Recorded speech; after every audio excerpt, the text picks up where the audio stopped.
संपले. हा अर्धे पोहे संपलेले आहेत. चांगला रिस्पॉन्स आहे ना ताई, घेता येत ना लोक. हा कसं काय वाटलं कार्यक्रम? हा कार्यक्रम पाहून आपल्याला कसं वाटलं सांगा. बोला ना बोला ना. चांगलं वाटलं असं म्हणतायत ताई. त्यानंतर मी ताईंना विचारतो, त्यांनी भाजीपाला या ठिकाणी आपल्यासोबत ठेवलेला आहे. भाजीपाला विकून किंवा हा अनुभव पाहून आपल्याला कसं वाटलं? छान वाटलं, बस दुसरं काहीच नाही. त्यानंतर केक संपलेला आहे, परंतु या ठिकाणी भाजी आहे आणि काय भाकर, तांदळाची भाकर आणि भाजी. विनोबाईंना सांगतो मी. विनोबाई आपण काय आपल्याला कसं वाटलं सांगा. काहीच वाटलं म्हणताय. चल कसं. हा आमचे राजू दादा कायमच आमच्या पाठीचे असतात, ते सुद्धा आपलं मनोगत या ठिकाणी व्यक्त करतात. तर आज टीम ट्रस्ट खासगी प्राथमिक शाळा भोरचे या ठिकाणी बाल आनंद मेळावा साजरी करण्यात आला आणि आम्हाला माननीय मुख्याध्यापक सर आणि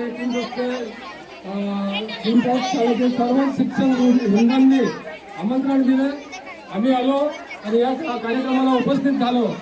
आम्ही प्रत्येक विद्यार्थ्यांनी अलग अलग प्रकारे त्यांनी त्यांच्या आवडीचे स्टॉल लावले होते, पदार्थ लावले होते आणि आम्ही ते प्रत्येक स्टॉलवरून एक एक पदार्थ आम्ही चाखून पाहिला आहे.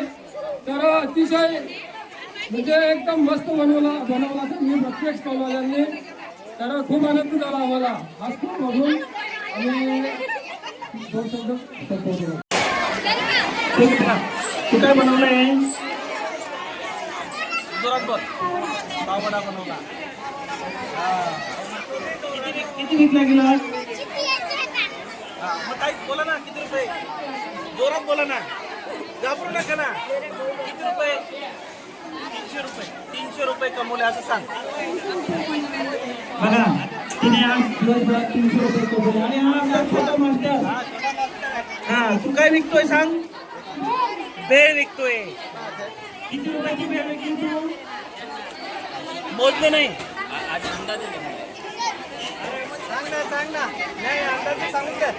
अंदाजे सांगून मला 300 रुपयाचा. Very good. काय वाटलं तुला जिलेबी विकून? छान वाटलं ना? किती रुपये मिळाले? जोरात बोल बेटा. 150 रुपये मिळाले. आणि अजून 2-3 व्यवसाय सुरू आहे. या ठिकाणी चना मसाला आहे. या चना मसाला बोल. जयंत बोल. आता तुला काय वाटतंय? सर्व चांगलं वाटतंय. किती रुपये कमवले?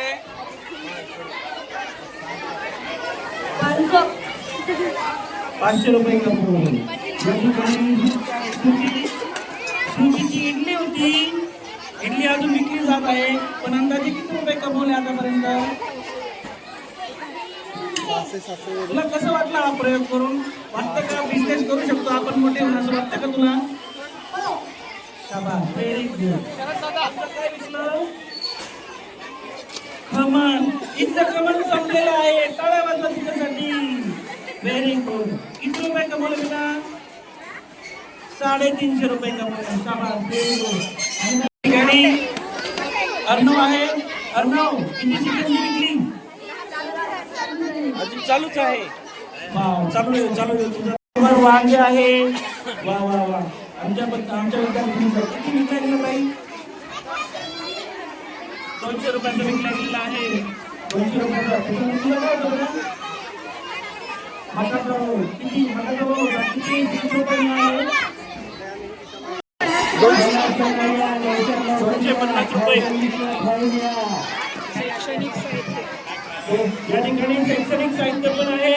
आमचे विद्यार्थी शाळेच्या वतीने शैक्षणिक साहित्य विकत आहेत. किती रुपये कमवले बेटा आतापर्यंत? माहित नाही. 100च्या नोटा तर 4-5 दिसत आहेत भाऊ. म्हणजे आपण असं समजून 500 रुपये कमवले ना. हा सांग, 500 रुपये कमवले. आणि अजून सुद्धा आहे ना साहित्य विक्रीला. शाबास. म्हणजे त्या ठिकाणी सर्वांगीण विकास झाला पाहिजे म्हणून शैक्षणिक साहित्य सुद्धा आपल्या समोर विकलेलं आहे. ठिकाणी आहेत. त्या ठिकाणी अंडा करी आहे ती संपलेली आहे. परंतु किती रुपये कमवले ताई? 280 रुपये कमवले. वा, व्हेरी गुड. काय ताई? समोसे संपले आहेत. आतापर्यंत किती रुपयाचे समोसे विकले?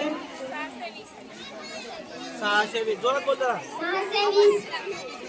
मला वाटतं आतापर्यंत जो सगळ्यात मोठा आकडा आहे 620 रुपयाचं याचा व्यवसाय झालेला आहे. टाळे वाजवायचे आहेत त्याच्यासाठी. त्याच्यानंतर या ठिकाणी देखील चना मसाला आहे. ताई तुम्ही पैसे म्हणता ना किती कमवले? नाही म्हणले तर सांगा बरं का आम्हाला किती कमवले असं. आपण आता पुन्हा आपण चिकन बिर्याणी कडे वळलो आहोत. चिकन बिर्याणी करून तिकडे गेलो होतो ना. हा, तुला कसं वाटतं चिकन बिर्याणी विकून? किती रुपये कमवले आतापर्यंत? उद्या हिशोब द्यायचा. सगळं हिशोब करा सांगायचं. माझ्या सर्व शिक्षकांच्या मदतीने तो यशस्वी करण्यासाठी अतिशय चांगल्या प्रकारचे पाककृतीचे पदार्थ जे सगळ्यांनी या ठिकाणी स्वाद घेतलेला आहे आणि सगळ्यांनी जी एक भूमिका मांडली की असे पदार्थ अनेक चवीचे पदार्थ एकाच ठिकाणी उपलब्ध होणार आहे. हे प्राथमिक शाळेतील पिंपळस खाजगी प्राथमिक शाळेतील विद्यार्थ्यांचं मी हेच समजतो अशा विविध मान्यवरांनी या ठिकाणी भेटी दिल्यानंतर प्रतिक्रिया दिलेल्या आहेत. आम्ही विद्यार्थ्यांसमोर नेहमीच विविध प्रकारचे उपक्रम देण्यासाठी शिक्षकांचा उत्साहित असतो. बऱ्याचदा पालकांचा चांगला सहभाग लाभला असतो. उपक्रम अतिशय यशस्वी होत असतात. काही उपक्रमांसाठी पालकांना तयार करावं लागतं आणि ज्यावेळेस पालक विद्यार्थी आणि शिक्षक यांचा समन्वय साधला जातो त्यावेळेस मात्र विकासाचं एक यशस्वीतेचं एक प्रमाण कसं असतं हे आजच्या ह्या उपक्रमांवरनं आम्हाला या ठिकाणी लक्षात आलेलं आहे.